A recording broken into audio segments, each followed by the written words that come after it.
Hello students, आज हम बात करेंगे rate of change of quantities. यानी इसमें क्या है कि एक फैक्टर में चेंजिंग की वजह से दूसरे फैक्टर में चेंजिंग होना। यानी जैसे जैसे एग्जांपल के समझते हैं कि मान लीजिए कि एक बैलून की रेडियस 1 सेकंड में 2 सेंटीमीटर बढ़ती है, तो उसके एरिया में 1 सेकंड में किस रेट से इंक्रीमेंट आएगी। मान लीजिए एक सर्कल की रेडियस 5 सेंटीमीटर पर सेकंड बढ़ रही है, तो उसका एरिया किस रेट से बढ़ेगा। तो यहाँ पे सब में जो चेंजिंग होगी वो टाइम के रिस्पेक्ट में होगी, कि टाइम में चेंजिंग की वजह से दूसरे फैक्टर में यानी रेडियस में, एरिया में, वॉल्यूम में किस रेट से चेंजिंग हो रही है। फॉर एग्ज़ाम्पल यहाँ पे एस डिस्टेंस, टी टाइम। अगर हम बात करें changing in distance, that is called velocity, तो इसमें rate of change of distance S with respect of the time T. यानी यहाँ पे इसका मतलब क्या होगा, D S M D T मतलब rate of change of distance with respect to the time T. Same अगर हम एरिया की चेंजिंग की बात करें तो उसको डिनोट करते हैं डी अपॉन डी टी से। इसे क्या पढ़ेंगे बेटा, rate of change of area A with respect of the time T, D upon D T. ये सेंटीमीटर स्क्वायर पर सेकेंड में होता है या मीटर स्क्वायर पर सेकेंड में। Similarly D V upon D T, इसको बोलते हैं rate of change of the volume V with respect to the time T. ये होता है सेंटीमीटर क्यूब पर सेकेंड या मीटर क्यूब पर सेकेंड में। नेक्स्ट जिसे हम बात करते हैं D R upon D T, R for radius. तो यहाँ पे rate of change of the radius R with respect to the time T, D R upon D T. यानी टाइम में चेंजिंग की वजह से रेडियस में चेंजिंग होना, टाइम में चेंजिंग की वजह से एरिया में चेंजिंग होना, टाइम में चेंजिंग की वजह से वॉल्यूम में चेंजिंग होना। ये हम पढ़ रहे हैं इसके अंदर। एग्जाम्पल के समझते हैं। कह रहा था radius of a circle is increasing, circle radius बढ़ रहा है आपका eight the rate of 3 centimetre पर सेकेंड। यानी 1 सेकेंड में 3 सेंटीमीटर सर्कल की रेडियस बढ़ती है। Find the rate at which area of circle is increasing when the radius is 10 centimetre. कह रहा अगर सर्कल की रेडियस 1 सेकेंड में 3 सेंटीमीटर बढ़ती है तो उसके एरिया में किस रेट से चेंजिंग आएगी, किस रेट से इंक्रीमेंट होगी अगर रेडियस उस समय 10 सेंटीमीटर हो गई हो। तो सबसे पहले मुझे लेट किया मैंने, let area A of a circle with radius R given by pi R square. यहाँ पे मुझको दे रखा है चेंजिंग इन रेडियस दे रखी है बेटा, उसको डिनोट किया मैंने D R upon D T से, 3 सेंटीमीटर पर सेकेंड। उसके बाद मुझको यहाँ पे बता रेडियस 10 सेंटीमीटर है और मुझको निकालना क्या है इसमें, चेंजिंग इन एरिया। मैंने फॉर्मूला उठाया एरिया ऑफ सर्कल का और यहाँ पे हम डेरिवेटिव करें differentiation with respect to T, तो इसका होगा D upon D T pi ऐसा कैसा, आर स्क्वायर का डेरिवेटिव होगा 2r, बिकॉज हम विद रिस्पेक्ट टू टी कर रहे हैं। तो यहाँ पे आर स्क्वायर एक तरह से अदर फंक्शन है, अदर वेरिएबल है, तो इसका होगा 2r D R upon D T. 2r साथ मल्टीप्लाई में D R upon D T. फिर यहाँ पे 2 पाई ऐसा कैसा, आप यहाँ पे r की वैल्यू भरोगे और D R upon D T जो 3 सेंटीमीटर पर सेकेंड दिया हुआ है इसकी वैल्यू भरोगे, तो ये आ गया 60 पाई सेंटीमीटर स्क्वायर पर सेकेंड। तो क्या शो कर रहा है कि अगर सर्कल की रेडियस 1 सेकेंड में 3 सेंटीमीटर बढ़ती है और बढ़ के 10 सेंटीमीटर हो चुकी है, तो उसके एरिया में जो चेंजिंग का रेट है वो 60 पाई सेंटीमीटर स्क्वायर पर सेकेंड है। तो यहाँ पे आपने देखा कि टाइम की फैक्टर में चेंजिंग की वजह से रेडियस में चेंजिंग हुई और टाइम की फैक्टर की वजह से एरिया में चेंजिंग हुई। तो ये था मेरा रेट ऑफ क्वांटिटीज़। इसके एग्जांपल और लेते हैं। एग्जाम्पल फर्स्ट में नेक्स्ट सेकंड में करा बेटा, the side of cube is increasing at the rate of 3 centimetre पर सेकेंड। तो मैं लेट करते हैं बेटा, लेट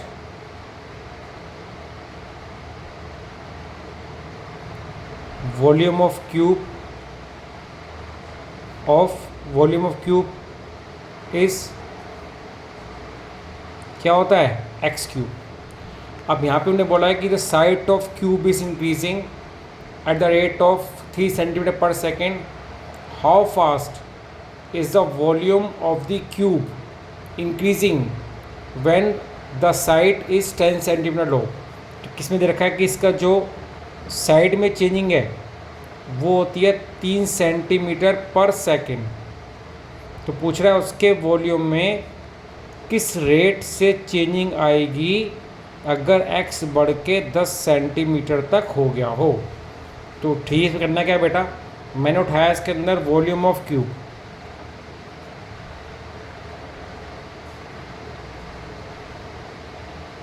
एक्स क्यूब, फिर मैंने डाइवर्ट किया बेटा differentiation with respect to T, ये होगा D upon D T. With respect to T कर रहा हूँ, ये एक्स की फॉर्म में है, तो ये होगा 3x² into D X upon D T.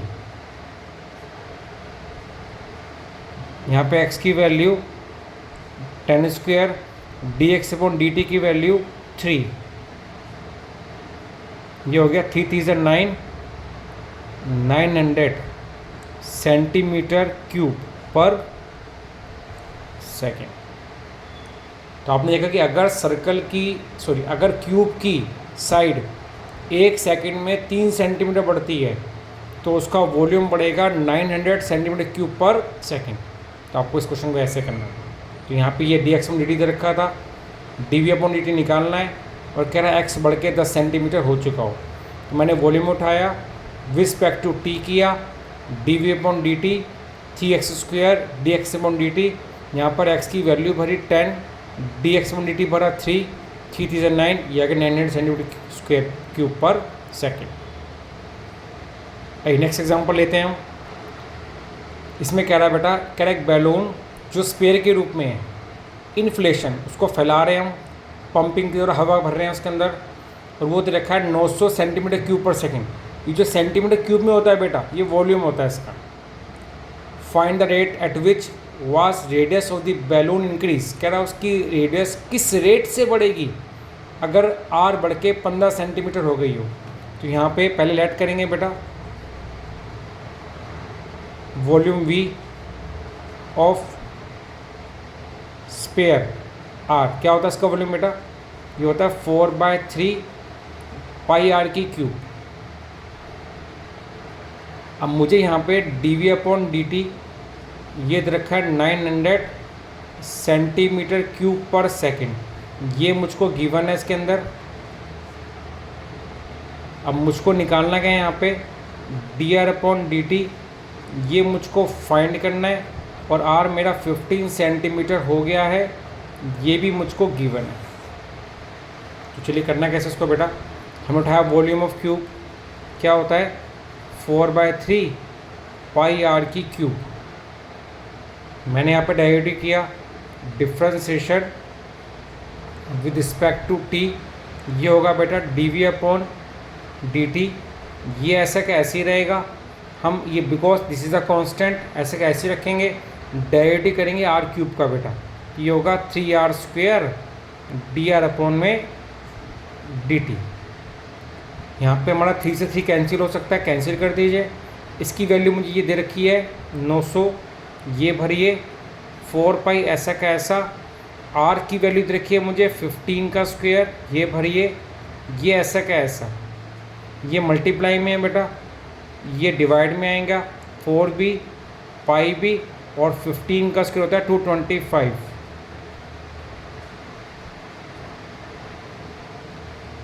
उसके बाद यहाँ पे 225 4 से 4 कैंसिल, तो ये 1/पाई आ गया। 6 5 से इसमें छोड़ सकते हैं, ये आगे करना चाहें तो यहाँ पे D R upon D T, pi की वैल्यू होती है 22/7, यानी 7/22 सेंटीमीटर पर सेकेंड। ठीक, तो फिर पर क्वेश्चन रिवाइज कर लेते हैं इसमें बेटा। इसके अंदर रखा था कि एक बैलून है जो फैल रहा है पंपिंग के द्वारा, उसके वॉल्यूम में चेंजिंग हो रही है 900 सेंटीमीटर क्यूब पर सेकेंड। कह रहा किस रेट से उसकी रेडियस बढ़ेगी अगर रेडियस 15 सेंटीमीटर तक हो चुकी है।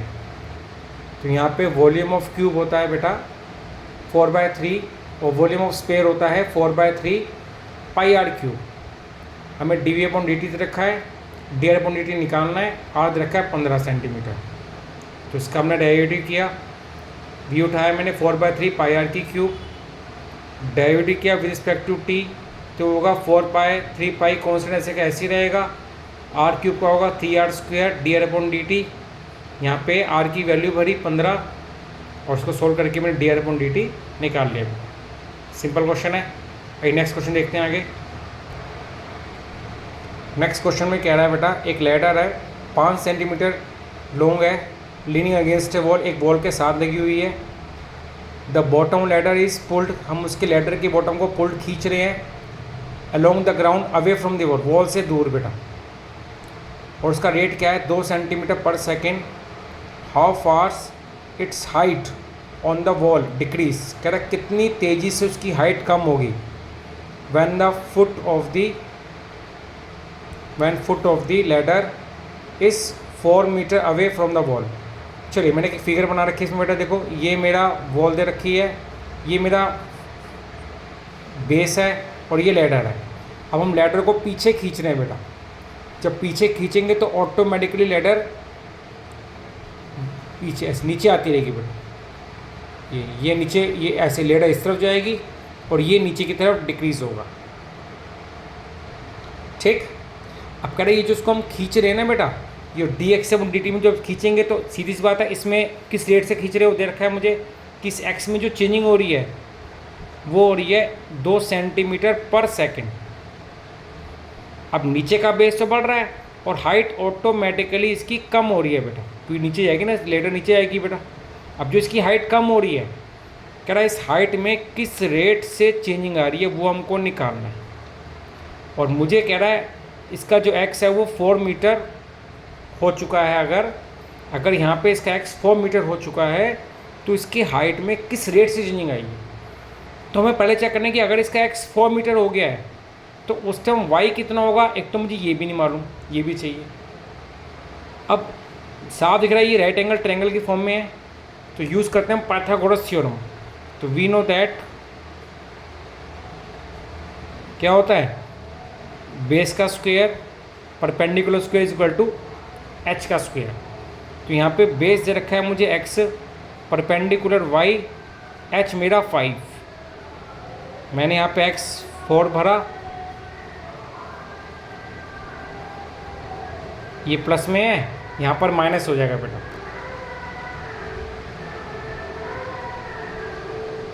तो यहाँ पे क्या हो गया बेटा, ये आपका वाई स्क्वायर इक्वल टू हो जाएगा 25 - 16, ये 3 आ गया। तो मुझे y मिल गया 3, यानी अगर x बढ़ के उस टाइम 4 मीटर हो गया हो तो y कितना हो गया होगा 3 मीटर, यानी हाइट उसकी 3 मीटर तक गिर गई होगी। ठीक है बेटा। अब अगेन फिर मैंने फिर से पाइथागोरस थ्योरम उठाई। क्या होती है बेटा भाई, इसमें x स्क्वायर y स्क्वायर, तो पहले मैंने जो पाइथागोरस थ्योरम उठाई थी उसका बेसिक पर्पस था y निकालना। अब हम चेंजिंग देखेंगे इसके अंदर बेटा।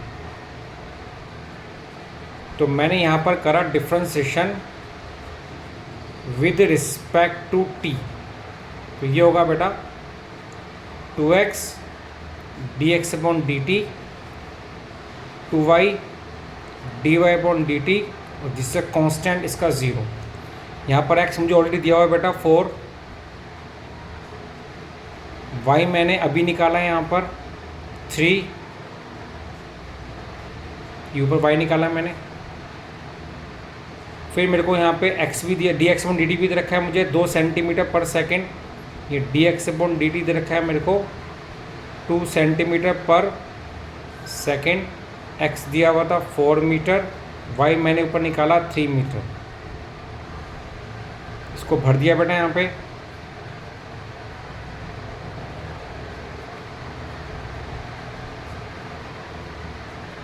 ये हो गया 8 2 16,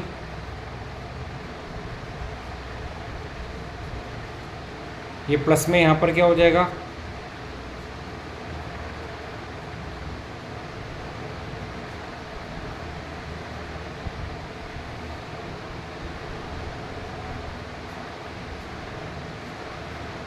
तो नहीं क्या दिख रहा है इसमें कि वॉल इज डिक्रीजिंग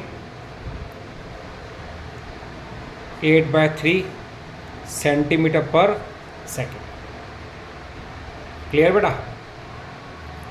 तो पहले मैंने इसमें पाइथागोरस थ्योरम से y निकाला, फिर दोबारा इस इक्वेशन को उठा के चेंजिंग करी, डेरिवेटिव करा विद रिस्पेक्ट टू t। तो इसमें दिख गया इसके अंदर मुझे कि इसमें 2x x का डेरिवेटिव होगा 2x dx/dt और y का डेरिवेटिव होगा 2y dy/dt। फिर यहाँ पे x की वैल्यू भरी, dx/dt की वैल्यू भरी, y की वैल्यू भरी, फिर इससे मैं dy/dt निकल आया। ये आ रहा है माइनस में, माइनस मतलब कि इसकी वॉल की जो हाइट है वो डिक्रीज़ हो रही है, एक से कितना 8/3 सेंटीमीटर पर सेकेंड। क्लियर? यह एनसीईआरटी का क्वेश्चन है, इंपॉर्टेंट क्वेश्चन है, एग्जाम में कई बार आ चुका है। आइए क्वेश्चन और देखते हैं। नेक्स्ट क्वेश्चन देखते हैं बेटा। इसके अंदर correct particle moves along the curve 6y x³ + 2, find the point on the curve at the which y coordinate is changing 8 times as fast the x coordinate. तो अब यहाँ मुझको क्या गिवन है बेटा? यहाँ मुझको सबसे पहले तो इक्वेशन और कर्व दे रखी है। क्या दिया हुआ है?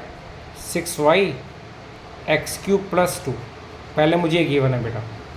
इसके साथ साथ मुझको गिवन है कि चेंजिंग इन y कोऑर्डिनेट यानी dy 8 टाइम्स है चेंजिंग इन x कोऑर्डिनेट।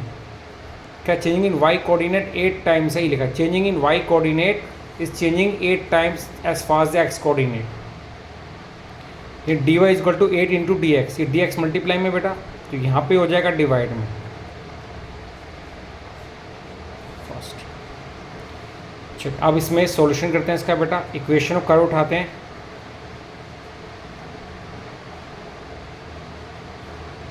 ये उठाया हमने 6y। अब मुझको यहाँ पे पॉइंट निकालना है बेटा। इसके मुझे निकालना क्या? इसके अंदर पॉइंट फाइंड करने हैं। अच्छा, इसके अंदर मुझे dy/dx रखा है, तो मैं यहाँ पे कर रहा हूँ differentiation with respect to x। तो इसका होगा dy/dx, इसका हो जाएगा बेटा 3x² + 0। ये मेरे को ऑलरेडी दे रखा है यहाँ पे 8/1, आप देख सकते हैं ये रहा।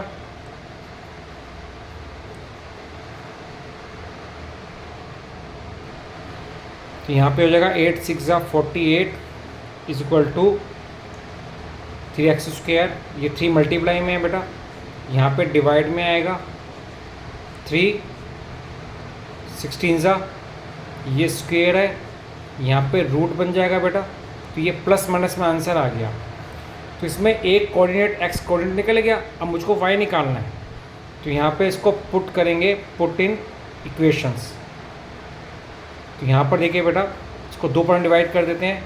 एक बार x + 4, एक बार x - 4। इक्वेशन कर मुझे दे रखी है बेटा 6y = x³ + 2। यहाँ पे वैल्यू भर दीजिए।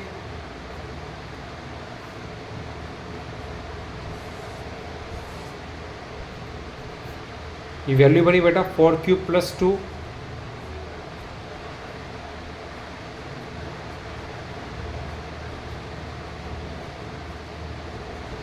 ये 11। तो पहला पॉइंट आ गया 4 और 11। सेम ऐसे इसको उठाएंगे।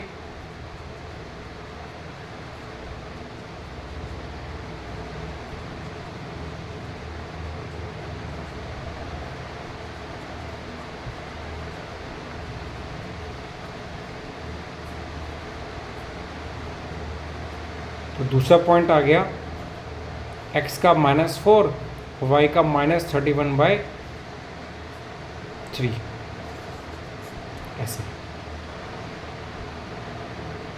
ठीक, तो मैंने क्या किया, पहले इक्वेशन कर दे रखी थी, दोबारा देख लेते हैं बेटा। यहाँ पे इक्वेशन कर दे रखी थी मुझे, और दे रखा था कि y में changing 8 times x coordinate x में चेंजिंग पे। तो मैंने y में चेंजिंग को dy लिखा बेटा, x में चेंजिंग को dx लिखा। तो dy/dx हो गया 8। इक्वेशन कर उठाई, मैंने इसका डेरिवेटिव किया with respect to x। dy/dx यानी 6 dy/dx 3x², कांस्टेंट का 0, dy/dx की वैल्यू भरी 8 3x²। फिर उसके बाद बेटा ये 48 हो गया, 3 मल्टीप्लाई में डिवाइड में आ गया, √16 हो गया, प्लस माइनस का 4 आ गया, और x की वैल्यू उठा के इक्वेशन कर में भर दी मैंने, उसमें y निकल आया। दोनों पॉइंट भरे, प्लस में नेगेटिव में, तो एक पॉइंट ये आ गया, एक पॉइंट ये आ गया। ये मेरा क्लियर हो गया। एक एग्जाम्पल लेते हैं बेटा, इसमें टोटल रिवेन्यू रिसीव हो गई, total revenue receive from the sale of X units of a product of given ये रिवेन्यू फंक्शन दे रखा है मुझे। इसके अंदर हमको मार्जिन रिवेन्यू निकालना है बेटा।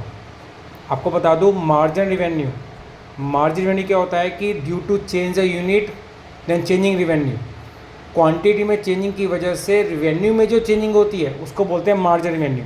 तो एक तरह से ये हो गया रिवेन्यू फंक्शन का डेरिवेटिव, क्योंकि ये तो हो गया चेंजिंग इन क्वांटिटी यूनिट्स और ये हो गया चेंजिंग इन रिवेन्यू।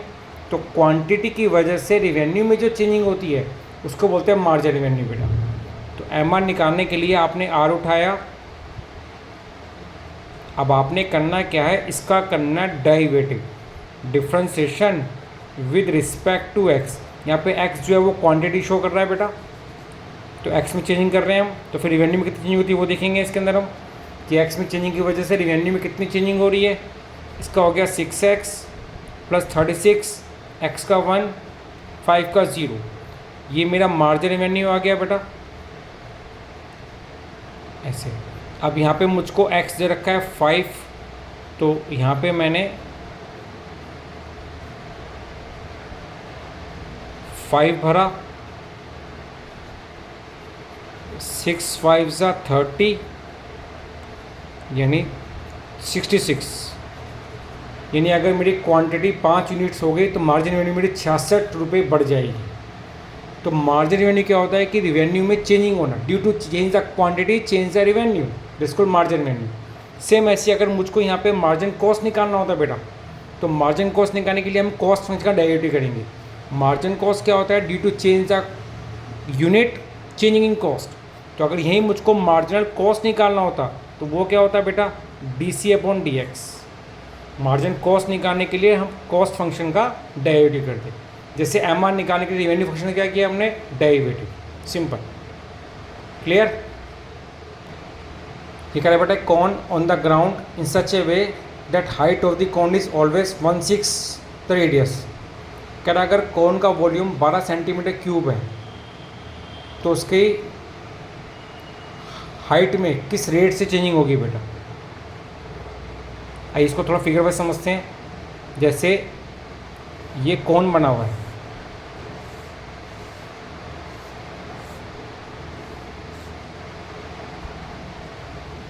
अब यहाँ पे कह रहा है कि जो गिवन क्या है, कौन का जो वॉल्यूम है dv/dt वो रखा है मुझे 12 सेंटीमीटर क्यूब पर सेकेंड। कह रहा है इसकी हाइट में किस रेट से चेंजिंग होगी ये मुझको निकालना है। और क्या क्या गिवन है मुझे बेटा, कह रहा जो इसकी हाइट है वो 1/6 है इसकी रेडियस के, और साथ साथ हाइट मेरी 4 सेंटीमीटर तक इंक्रीज़ हो चुकी है ये। तो चलिए पहले इसी को उठाते हैं बेटा। h मुझको दे रखा है 1/6 r, तो ये 6 डिवाइड वहाँ पर क्या हो जाएगा, मल्टीप्लाई में। अब उठाया मैंने इसके अंदर वॉल्यूम ऑफ कौन, ये होता है 1/3 πr²h। अब बेसिक उनका क्या है बेटा, देखो यहाँ पे r भी वेरिएबल है और h भी वेरिएबल है। मुझसे जो इसमें चेंजिंग पूछ रहा है वो पूछ रहा है सिर्फ h के अंदर, dh/dt पूछ रहा है। तो मुझे अब r को h में कन्वर्ट करना है, तो r h कंडीशन की रखा है बेटा, तो मुझे यहाँ पे r को h में कन्वर्ट करना है बेटा। तो मैंने यहाँ पे r की जगह भर दिया 6h जो दे रखा है मुझको। अब स्क्वायर ओपन करा, 36h² × h, आप इसको यहाँ से काट सकते हो, तो ये आ गया 12πh³। अब मैंने यहाँ पे क्या, differentiation with respect to t, ये होगा बेटा dv/dt, ये ऐसा का ऐसे ही रहेगा। इसका होगा बेटा 3h² dh/dt। यहाँ पे तो यहाँ पे मुझको dv/dt दे रखा है बेटा 12 सेंटीमीटर क्यूब पर सेकेंड, तो मैंने यहाँ 12 भर दिया। फिर मुझे h दे रखा है यहाँ पे 4 सेंटीमीटर, तो मैंने यहाँ पे h की जगह 4 भर दिया। ये मुझको फाइंड करना है। अब ये सब मल्टीप्लाई में है, यहाँ पे डिवाइड में आ जाएगा।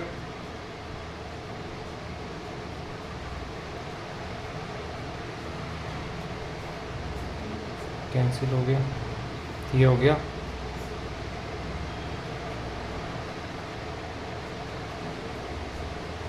ये आ गया सेंट, यानी हाइट में चेंजिंग हो रही है बेटा 1/48 पाई सेंटीमीटर पर सेकेंड। आप चाहते हो आप पाई की वैल्यू भर सकते हो 22/7, इसको और सिंपल कर सकते हो। तो इसमें मुझे वॉल्यूम में चेंजिंग दे रखी थी, मुझे हाइट में चेंजिंग निकालनी थी बेटा। एग्जाम्पल लेते हैं, बहुत अच्छा एग्जाम्पल है ये।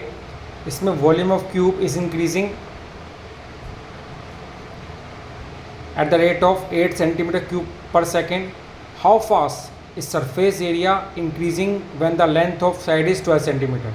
तो यहाँ पे मुझको dv/में dt दे रखा है मुझको बेटा 8 सेंटीमीटर क्यूब पर सेकेंड। अब इसमें क्या पूछ रहा है वो, इसके सरफेस एरिया में चेंजिंग पूछ रहा है, और इसमें साइड बता रहा है इसकी 12 सेंटीमीटर। अगर मुझे सरफेस एरिया में चेंजिंग चाहिए बेटा, तो इसके लिए मुझको साइड में भी चेंजिंग चाहिए, वो मेरे पास इसमें है नहीं।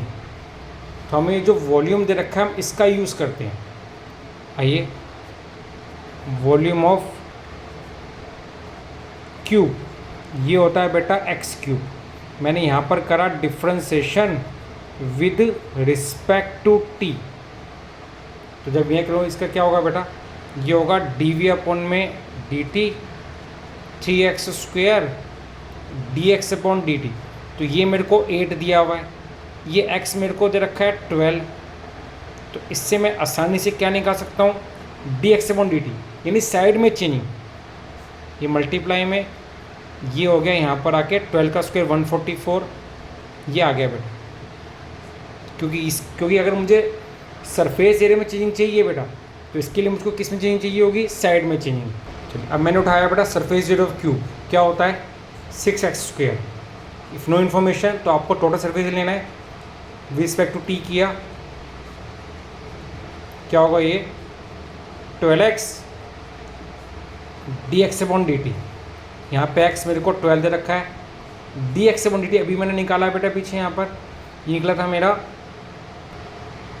गया था 8 3 × 144।